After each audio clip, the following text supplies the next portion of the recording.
एक बार आपका फिर स्वागत है आवाज इंडिया टीवी पर दीक्षा भूमि से। हमारे बीच साउथ से आए हुए एक व्यक्ति है, वो कुछ हमारे बीच कुछ बात लेकर आए हैं। सर, मैं आपसे पहले जानना चाहूंगा आपका नाम।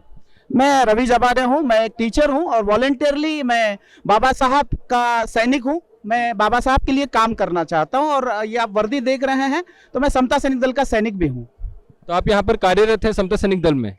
हाँ बिल्कुल, मैं कई सालों से लगभग 20 सालों से मैं ये सर्विस दे रहा हूँ। मेरे को ऐसा लगता है कि बाबा साहब के अनंत उपकार मुझ पे हैं। आज मैं गवर्नमेंट एम्प्लॉय हूँ। एम्प्लॉय होने के बावजूद भी मेरी रिस्पॉन्सिबिलिटी बनती है कि मैं समाज को कुछ दूं और बाबा साहब को परत फेर पे बैक टू द सोसाइटी करूं। इस माध्यम से मैं अगर कुछ नहीं कर सका तो मैं वो बाबा साहब की मतलब मैं बाबा साहब के साथ बेईमानी होगी। तो मैं चाहता हूं कि मैं 20 साल का जो मेरा समता सैनिक दल का सर्विस है, मैं और जब तक जान है, जब तक सांस है, मैं बाबा साहब के लिए कुछ करूं।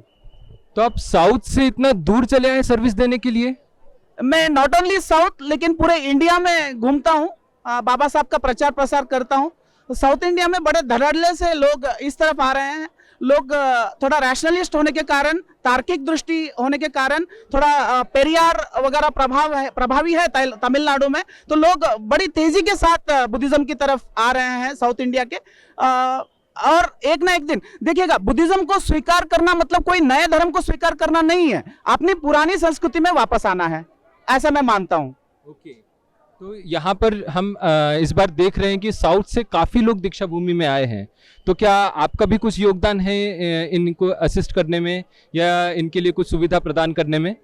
हाँ बिल्कुल, देखिए कोई भी जो हम आगे बढ़ते हैं, एक ऑर्गेनाइजेशन की वजह से आगे बढ़ते हैं। संगठन के बिना हम आगे नहीं बढ़ सकते। तो हमारा नेटवर्क पूरे साउथ इंडिया में छाया हुआ है। तो हम साउथ इंडिया के लोग कनेक्टेड हैं, केरला हो, तमिलनाडु हो, आंध्र प्रदेश हो, तेलंगाना हो, ये सारी साउथ है, वो बेल्ट से कनेक्टेड है, एक ऑर्गेनाइजेशन से कनेक्टेड है, एम्प्लॉय ऑर्गेनाइजेशन से कनेक्टेड है। वो सभी हम लोग विचार विनिमय करते हैं। और शुरुआत में कम लोग आते थे। शुरुआत में हम लोगों ने मतलब 100-200 लोग आते थे। आज 4000 लोग आए हैं साउथ इंडिया से।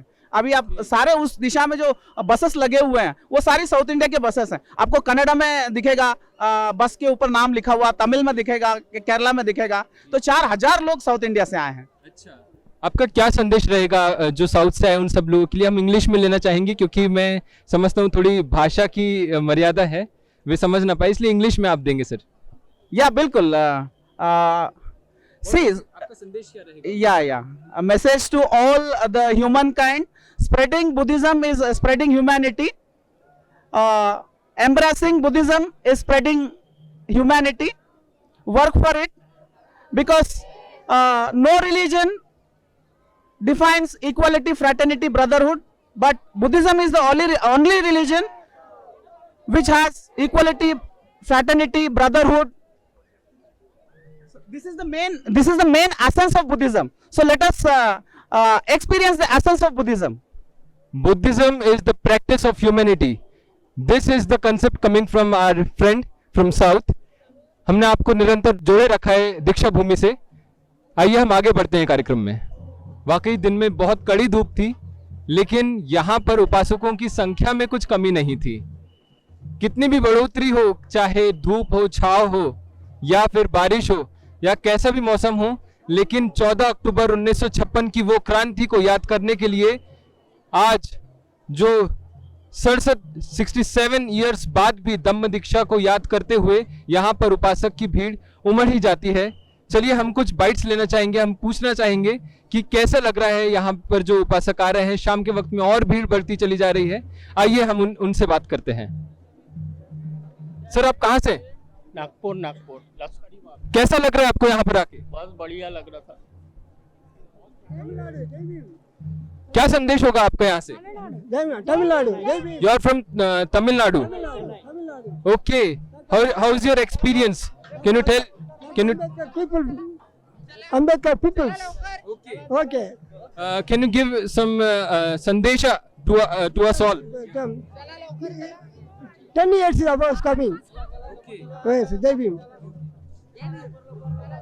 बोल नहीं पाते, अपने आप को एक्सप्रेस नहीं कर पाते, लेकिन भावनाएं बड़ी स्पष्ट है। जय भीम। हेलो सर, कुछ आप बात करना चाहेंगे दीक्षा भूमि से? हमारे दर्शकों को कुछ बताना चाहेंगे? हम आवाज इंडिया से आपको जोड़े रखें। जय भीम सभी को। मेरा नाम शुभम जांगड़े है। मैं इसी नागपुर का रहवासी हूँ। मैं सभी को ये ये देना चाहता हूँ, संदेश देना चाहता हूँ कि दीक्षा भूमि वो भूमि पावन भूमि है जहाँ पे बाबा साहब अम्बेडकर ने 14 अक्टूबर 1956 में दीक्षा की बुद्ध धर्म की दीक्षा दी थी।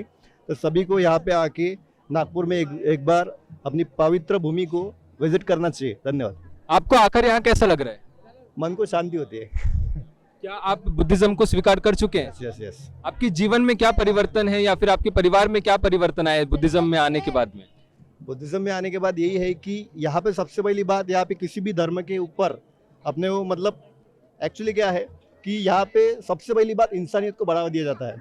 और यहाँ पे जो भी बुद्ध ने शिक्षा दी अपने को, प्रज्ञाशील करुणा, उसी का पालन करके अपने को बुद्धिज्म को आगे बढ़ाने का है। जी धन्यवाद। धन्यवाद। प्रज्ञाशील और करुणा, इसी के साथ ही जीवन को आगे बढ़ाना है और ये जो मूल तत्व है जीवन के, ये एक बेहतर जीवन की ओर हमें ले चलता है। ये बात सभी मनोवैज्ञानिक हो चाहे फिर सामाजिक शास्त्र पर काम करने वाले लोग हो, सभी यही बात कहते हैं कि अपने मन को साफ रखिए तो आपका जीवन हमेशा बेहतरी की ओर जाएगा। आइए हम और कुछ बात समझना चाहेंगे। कोई हमारे जो उपासक यहाँ पर आ रहे हैं उनसे। एक बड़े उत्स्फूर्त व्यक्ति दिख रहे हैं, क्या कहने से? बाबा साहब आम्बेडकर 14 अक्टूबर 1956 को ये दीक्षा दी थी क्योंकि पूरा भारत, पूरा विश्व बौद्ध में हो जाए और सुख शांति से और रहे, इसलिए बाबा साहब आम्बेडकर ने दीक्षा दी थी क्योंकि पूरे विश्व में शांति का अमन रहे। इसके लिए मैं ये गीत गाना चाहता हूँ। जी बोलिए। तुम भी जीना, सबको जीने देना, यही है बुद्ध का गहना। तुम भी जीना, सबको जीने देना, यही है बुद्ध का गहना। सत्य अहिंसा शांति से रहना मेरे भाई, सत्य अहिंसा शांति से रहना।